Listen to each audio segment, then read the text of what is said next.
moi, je suis sortie des études en 1978 et à cette époque-là, donc, j'ai commencé à travailler en médecine générale. Et dès que j'ai commencé à travailler en médecine générale, j'ai attiré énormément de patients oncologiques, de patients cancéreux. Et très rapidement, je me suis dit, il manque quelque chose dans l'accompagnement des patients cancéreux quand ils deviennent douloureux, inconfortables, angoissés et que les choses commencent à mal se passer. Et donc, voilà, c'était une idée que j'avais déjà en tête. Dès les années 80, mais à cette époque-là, on ne parlait pas encore de soins palliatifs en Belgique. En Angleterre, ça commençait déjà, mais en Belgique, on en était encore assez loin. Et puis alors, dans le décours des années, donc après une vingtaine d'années de pratique, j'ai accompagné mes parents qui sont décédés de cancer tous les deux à 3 mois d'intervalle en 2000. Et donc, on les a accompagnés avec mon épouse et avec les enfants. Et au terme de cet accompagnement, mon épouse m'a dit, mais c'est vraiment ce que tu devrais faire. Euh, Tu devrais développer. Tu as ça en toi et tu pourrais vraiment faire quelque chose de bien.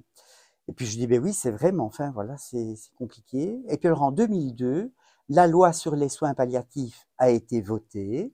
Et donc, on a mis en place les équipes intra-hospitalières de soins palliatifs. Et donc, j'ai postulé au CHR de Namur, qui était l'hôpital avec lequel je travaillais le plus.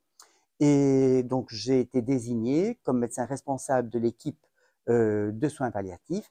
Et donc, c'est là vraiment que ça a débuté.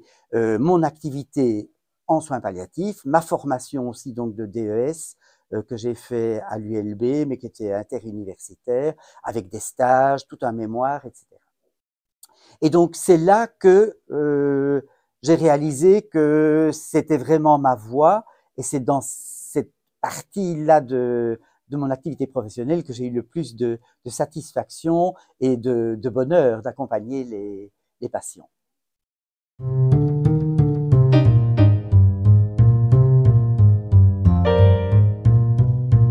Donc, j'ai déjà évoqué mon épouse qui m'avait dit au décès des parents, tu devrais essayer de faire ça. Tu l'as fait pour tes parents, donc tu le feras encore mieux pour les autres.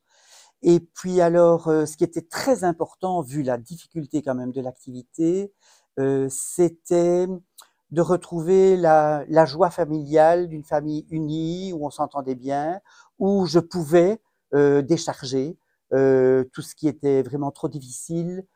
J'étais entendue et soutenue par mon épouse, par les enfants aussi d'ailleurs. Et donc, on avait beaucoup de moments très vivants, de rire, de tas d'activités qui ont participé à mon équilibre. Parce il faut quand même faire attention à garder son équilibre.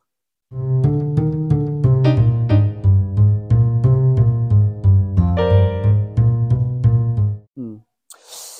Je n'ai pas perçu de différence vraiment significative dans mon activité entre l'angoisse, je dirais, des croyants et des non-croyants.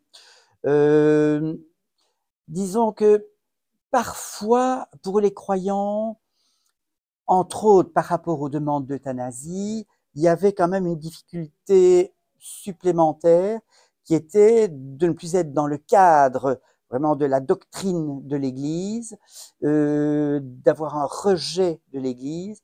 Et donc, on a eu la chance, en général, de pouvoir travailler avec une aumônerie et des prêtres, parfois à domicile, que je contactais et qui ont joué un rôle vraiment rassurant et compréhensif et qui ont été dans l'accompagnement des patients quand ils étaient vraiment en difficulté.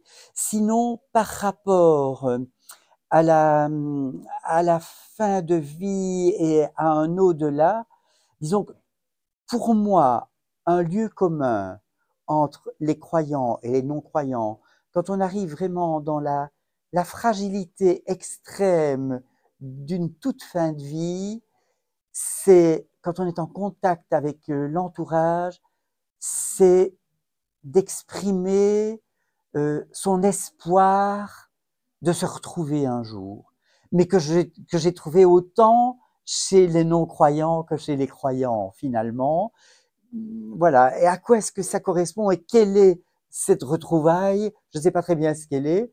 Dans ma conception, c'est très clair, mais voilà. Je vois que les problèmes, en tout cas les difficultés, étaient quand même souvent un peu les mêmes et que c'était très parallèle comme cheminement.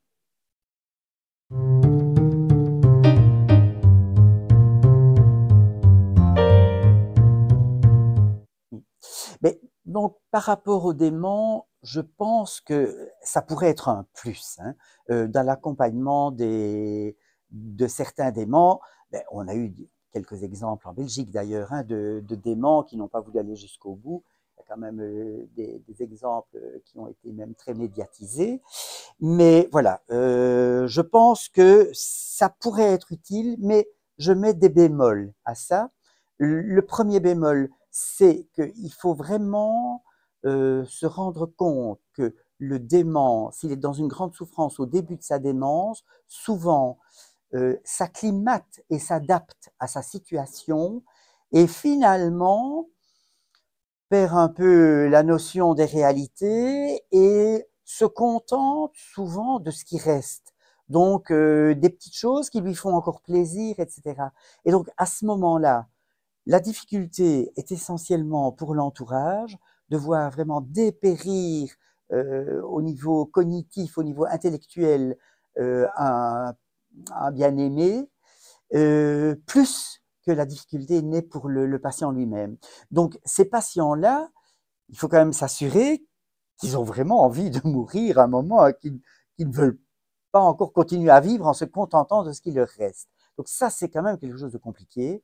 Et alors la deuxième chose, je pense qu'il faut être quand même très attentif, surtout dans notre contexte sociopolitique, de se dire que l'extension à la démence pourrait être suivie, pourquoi pas, d'une extension au handicap, éventuellement d'une extension au très grand âge, et puis, etc., etc., etc. Et là, je pense qu'on arrive vraiment dans des dérapages, des risques de dérapage. Je pense qu'il faut rester extrêmement prudent, de garder des balises strictes. Maintenant, par rapport à la démence, il y a un problème net, mais le problème net correspond à une situation qui n'est jamais très nette, en fait. Cette dégradation se fait insensiblement et voilà, je me répète, mais il y a cette adaptation du patient qui se fait, donc c'est très compliqué, c'est très compliqué. Maintenant, je pense par rapport au dément en phase très avancée et en phase terminale, ce qui est fondamental, c'est un non-acharnement thérapeutique.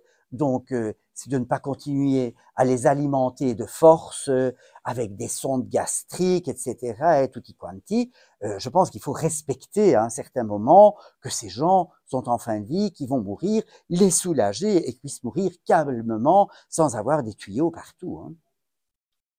Luc Sauveur, merci beaucoup. Merci aussi.